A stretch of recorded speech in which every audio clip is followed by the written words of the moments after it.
Hello everyone, hope all are fine.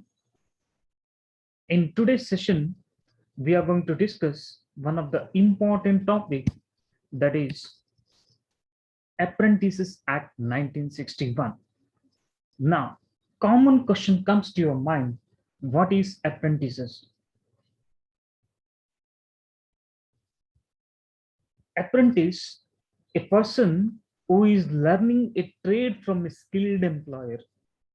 Apprentice is a person who is learning a trade from a skilled employer for a particular period of time. In return, apprentice get stipend. We can say some sort of monetary reward. Now, who is apprentice? Apprentice is a person who is learning a trade from a skilled employer for a particular period of time. In return, apprentice get stipend, or we can say some sort of monetary reward. Okay, clear? Who is apprentice? Apprentice is a person who is learning a trade from a skilled employer for a particular period of time. In return, apprentice get stipend. Stipend means some sort of monetary reward. Okay, let's study the Apprentice Act 1961. In this session, we are going to study the meaning, objectives, applicability, authority, eligibility, hours of work, obligations of the employer and apprentices, rate of stipend, offenses and penalties. Let's begin with meaning of apprentice and objectives of Apprentice Act. Now, meaning of apprentice. Someone who has agreed to work for a skilled person. 1 minute. Someone who has agreed to work for a skilled person for a particular period of time, and often for low payment, in order to learn that person's skills. See, if somebody is ready to work under expert or skilled person for a particular period of time to gain or to get skill from that skilled employer or person for low payment, that is nothing but apprentice. Now, who is apprentice, or what is the meaning? What do you mean by apprentice? Someone or somebody is ready to work under expert or skilled person for a particular period of time to gain or get skill from that particular skilled employer or person or employer, and for low payment, that is nothing but apprentice. Now, who is apprentice? Apprentice is a person who is ready to work under expert or a skilled person for a particular period of time to gain or get skill from that skilled employer. Okay, to gain or to get skill from that skilled employer or person, and for low payment. Okay, clear? There is nothing but apprentice. The Apprentices Act 1961 came into force on 1st March 1962. I just repeat the meaning of apprentice. If someone who has agreed to work for a skilled person for a particular period of time, and often for low payment, in order to learn that person's skills. The main objective or the main intention of Apprentice Act of 1961 is, if someone is ready to work under a skilled person or a expert for a particular period of time to gain that particular skilled person's skills, and that apprentice is paid something, especially stipend or some monetary reward, that is nothing but apprentice. Okay, the Apprentices Act 1961 came into force on 1st March 1962. Now, what are the objectives of the Apprentices Act? in that. First one, to provide for the regulation and control of training of apprentices and for matters connected therewith. It means it provides, means Apprentices Act provides various rules and regulations, rules regarding how to train apprentice and what are the steps and rules need to be followed. These apprentices are not employees, remember. So the employer is not having full control over the apprentices, but still there are rules to be followed. Now, say I just repeat. First point, to provide for the regulation and control of training of apprentices and for matters connected therewith. What does it mean? It provide it this Apprentices Act provides various rules and regulations, rules regarding how to train the apprentice and what are the steps or rules need to be followed. Okay, all these included in this Apprentices Act. Clear? Remember one thing, these apprentices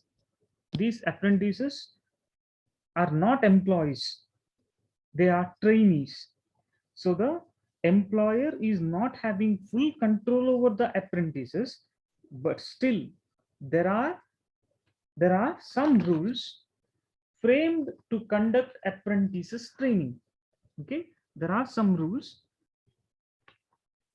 to conduct apprentices training. That is the first one. Then second one, to promote conducive climate for training and imparting skills to youth. To promote a conducive climate for training and imparting skills to youth. What about second point? To promote a conducive climate for training and imparting skills to youth.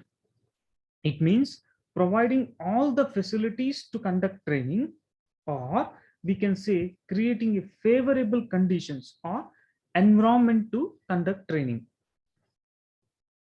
What about second point?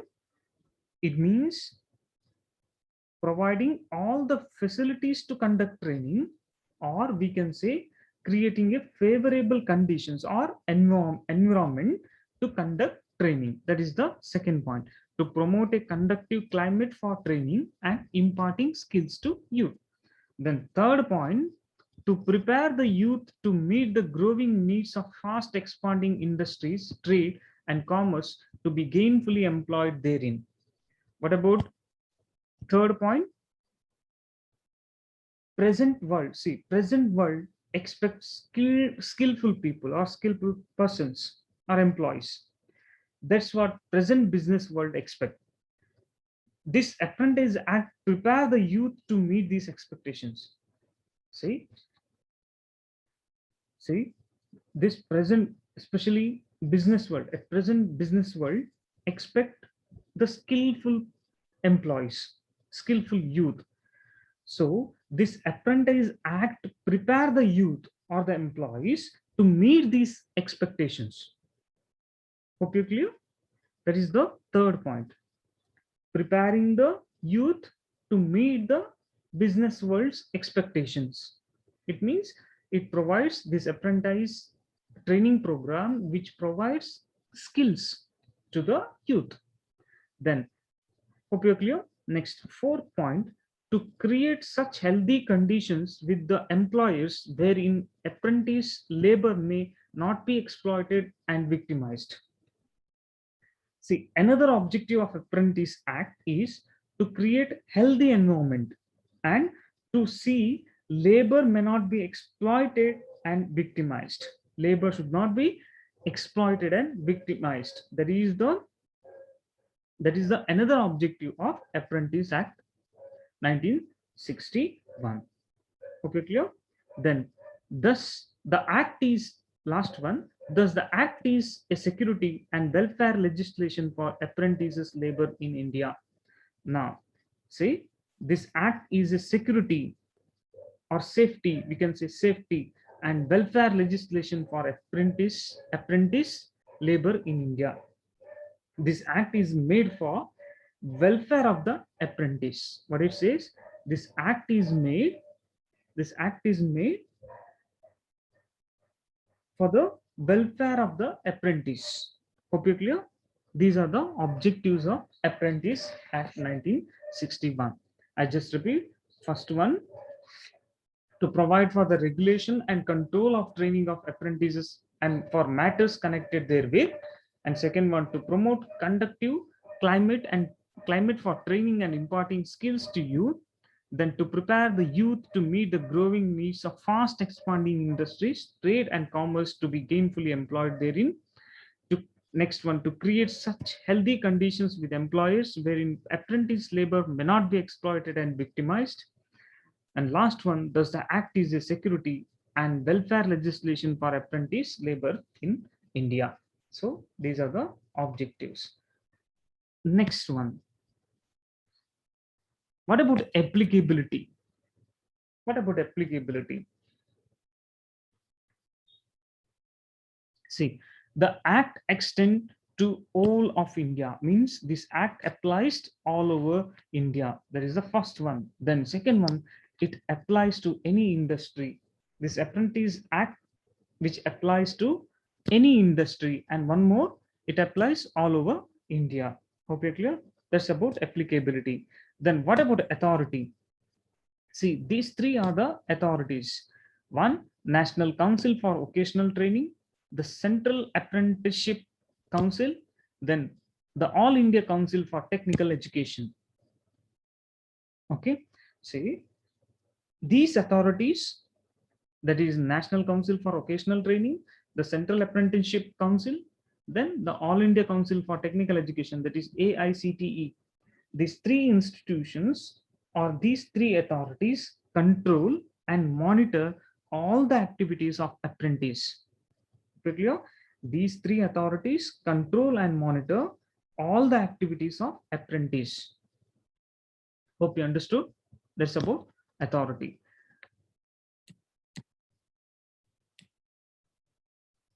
Okay, next is eligibility. Now, who can be eligible as a apprentice? First one, 14 years of age or above.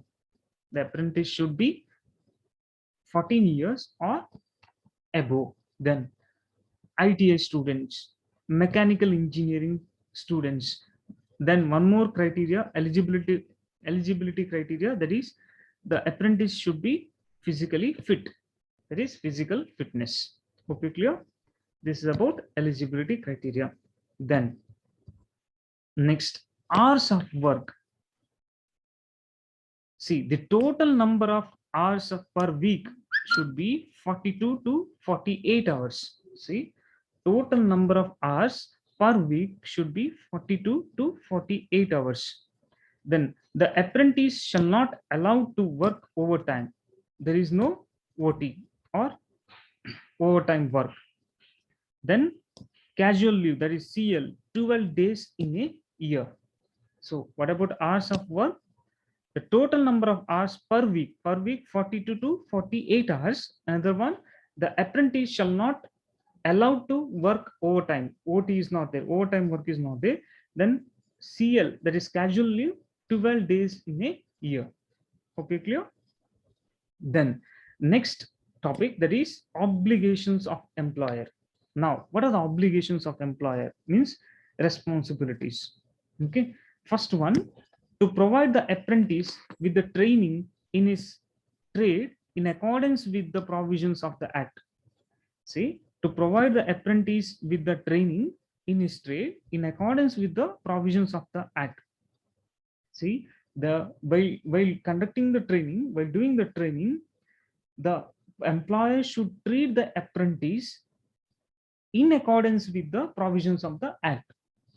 While conducting the training, the employer should treat the apprentice in accordance what act says, what that particular act, that is Apprentice Act 1961, what it says. According to that, the employer should treat the apprentice. That is the first point. That is the first responsibility of a employer.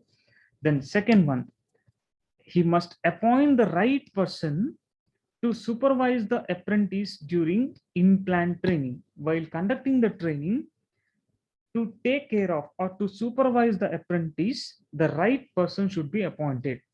That is another duty of employer or obligation of the employer.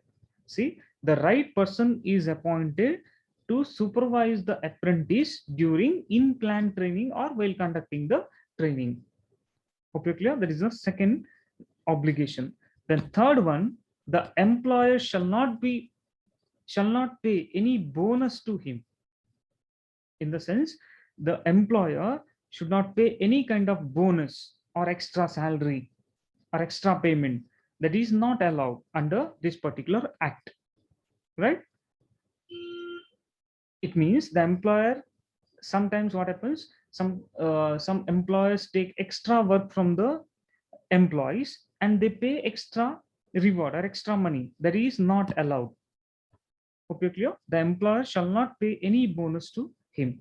The last point, the employer shall not pay any incentives to him. Incentives means benefits. See, the same way like bonus, even the employer shall not pay any kind of incentives to him. He pays only stipend. Hope you clear. Next, obligations of apprentice. First one, to obey the rules of the organization. Now, what is the first obligation?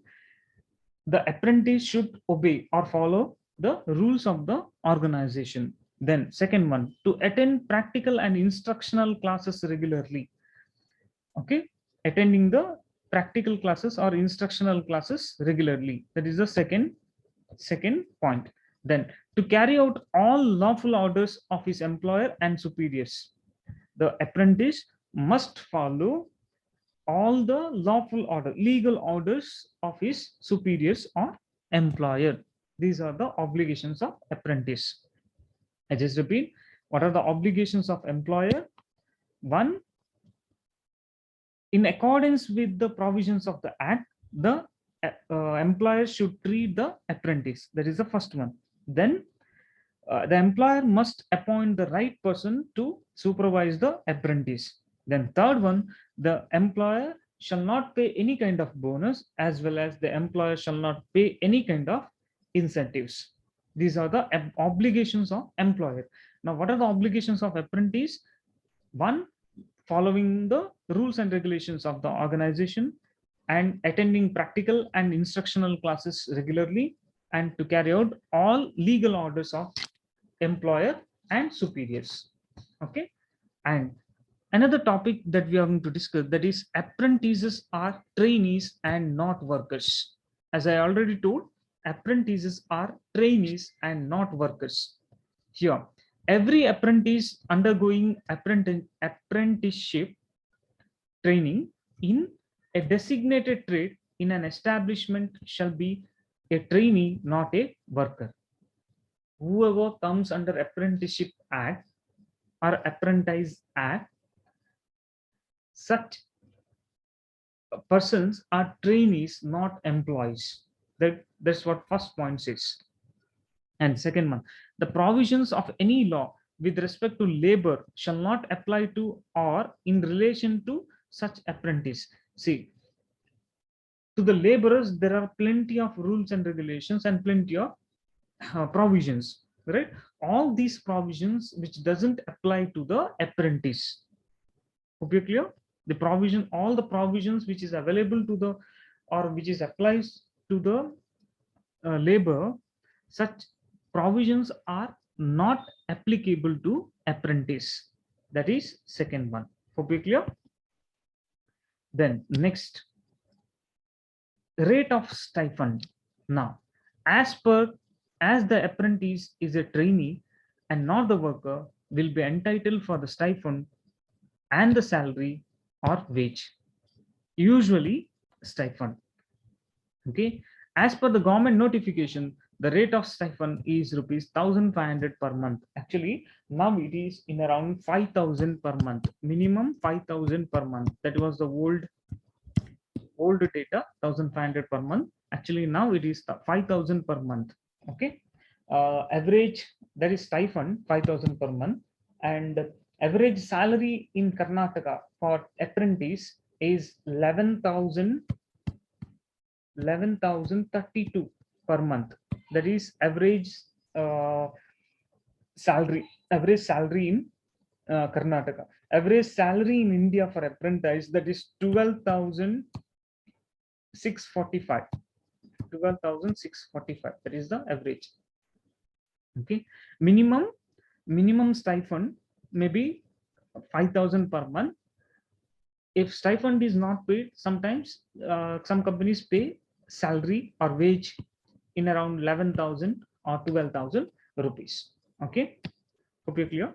Next, the last topic that we are going to discuss under Apprentices Act 1961, that is offenses and penalties.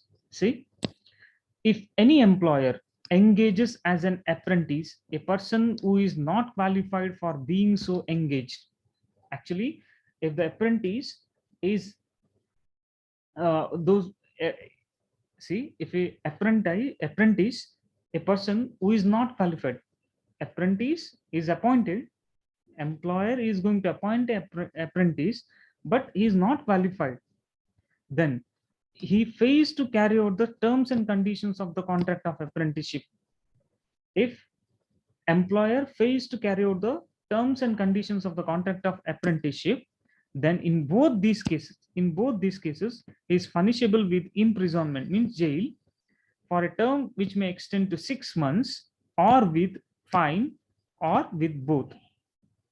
Is it clear? See, if an employer fails to appoint, if a employer fails to carry out the terms and conditions of the contract, one, in another case, if we engage the apprentice, a person who is not qualified, appointing a person who is not qualified, in both the cases, he is punishable imprisonment, jail of 6 months, or else fine, or with both. Is it clear? Hope you're clear. Then employs an apprentice on any work which is not connected with his training. If the employer appoints an apprentice, actually that work is not belongs to that particular apprentice training, then makes payment to an apprentice on the basis of piecework. Piecework means per piece. Okay. Then requires an apprentice to take part in any output bonus or incentive scheme, he shall be punishable in all these three cases. Okay.